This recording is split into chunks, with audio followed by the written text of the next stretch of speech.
Lister Storm. Don't get much better than that. Hi again then guys, and welcome to episode 28 of my top 30 wishlist pick of vehicles which I would love to see feature on GranTurismo. Now in this series, the majority of the cars are debut vehicles, vehicles which have never been featured on GranTurismo, and many of them have never necessarily been featured on many, if any, other racing games. This car though, and at least one other in the series, the first episode in the series in fact, would be not debuts on GranTurismo, but rather returns of a legend. And this car really was an awesome car to have back in the day on GranTurismo 2. And the car is the 1993 Lister Storm. More specifically, the road car. Because of course we still have the Lister Storm race car on GranTurismo. It's actually been one of the relatively few cars to be maintained through the vast majority of the GranTurismo franchise. But the problem is, it's always been the race version. And as cool as the racing version is, it has been constantly inaccurately rendered into the game. For one thing, it's far too heavy. It's one of the heaviest race cars in the game, at 1,450 kilos, and it's not the only race car that is too heavy. The Panos GTR1 is as well. Now the race car is very good. It's my favourite GT class race car on GranTurismo, and I've used it to win numerous racing events, both in the career mode and against real opponents. The road car though has been missing from the game since GranTurismo 2, and back on GranTurismo 2 you could buy the road version, and if you so chose, you could race modify it into the race car that we now have on the game, the yellow and green version. I was never a fan of that though. I preferred it as the road car. And it's kind of a disappointment that we only have the race version, because although, yes, it is inaccurately rendered and it is still a good car, the limitations on a race car on GranTurismo as far as tuning and as far as how often you can legitimately use them are a little bit more restrictive than for road cars. Very few people won't allow road cars into public lobbies. Lots of people won't allow race cars. So immediately that's a strong knock against the Lister Storm race car, whereas the road version, for the most part, wouldn't encounter that issue. Another reason why the road version would be more useful on the game is because race cars on GranTurismo have far more limited tuning options. They tend to have more of a drastic effect when you adjust settings than it would with a road car, but in terms of what you can actually upgrade, they're far more limited. You can't usually affect the weight that much, if at all, not in a good way at least, and the limitations as far as power and things like fitting NOS are much more limited. For the most part, you just can't. The road car, though, would be able to have significantly more tuning applied to it than the race car, and funnily enough, considering that the race version has been inaccurately modelled, the road version may well end up being lighter than the race car with a weight loss package. Now speaking of weight, the road version is a heavy car, but it came out in 1993, and supercars were no way near as lightweight as they are now. They didn't have as much reason to be. They weren't really designed to be track cars back then, whereas these days it's almost like every supercar has to be essentially a road car with a license plate.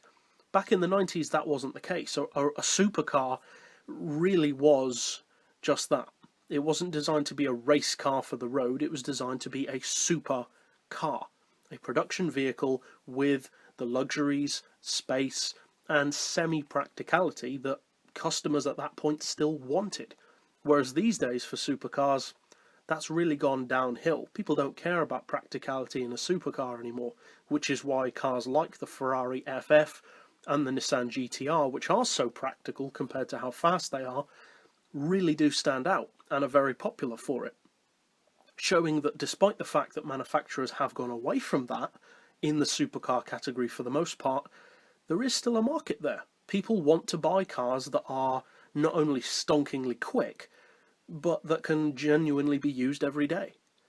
You can't use the vast majority of modern supercars every day. The Lister Storm, on the other hand, is a genuine supercar that you can genuinely use every day. Not only does it have 4 genuine seats, but it also has a surprising amount of luggage space. And although many people don't actually realise it, the Lister Storm is actually a very significant supercar for a number of reasons. The Lister Storm is a car which is very easy to gloss over, to forget about in the supercar category, because by today's standards, you could assume that it's not really a full-on supercar anymore. But you'd actually be wrong, because the Lister Storm, even today, is still a pretty impressive car, to say the least. It weighs in at close to 1,700 kilos. It's actually just over 1,660, so it is a pretty hefty car, weighing in at more than an SLR McLaren. But for that you get 4 seats, whereas the Mercedes only has 2. It has 546 horsepower, which again doesn't sound like all that much, but that allows it to hit 60 miles per hour despite that weight in 4.1 seconds. And it has a top speed of over 200 miles per hour. And it doesn't exactly look like the most aerodynamic of supercars, but it clearly is, because a top speed of around 208 is nothing to be sniffed at from under 550 horsepower and well over 1,600 kilos. It's rear-wheel drive, as you'd probably expect. It is front engine, which even in the 90s was more of a rarity in the supercar class, but one which is quite cool, and I actually am a big fan of front-engine supercars, such as the SLR McLaren. And another interesting thing about the Lister Storm is that it's actually got the largest V12 engine since World War II to be fitted to a production car. Now, not anymore, of course, but back then, a 7-litre V12 was unheard of. As I said, it hadn't been used since World War II. So this was essentially the British equivalent at the time of something like a Viper, in terms of just how massive that engine was for its respective engine type. Now, 550 horsepower and 580 foot-pounds of torque gives you a lot to work with on GranTurismo, because from that starting point, you can easily get this car to over 800 horsepower based on the tuning potential of that engine, being able to turbocharge or supercharge it, and also based on the power of the race car, which is already on the game at 875 horsepower.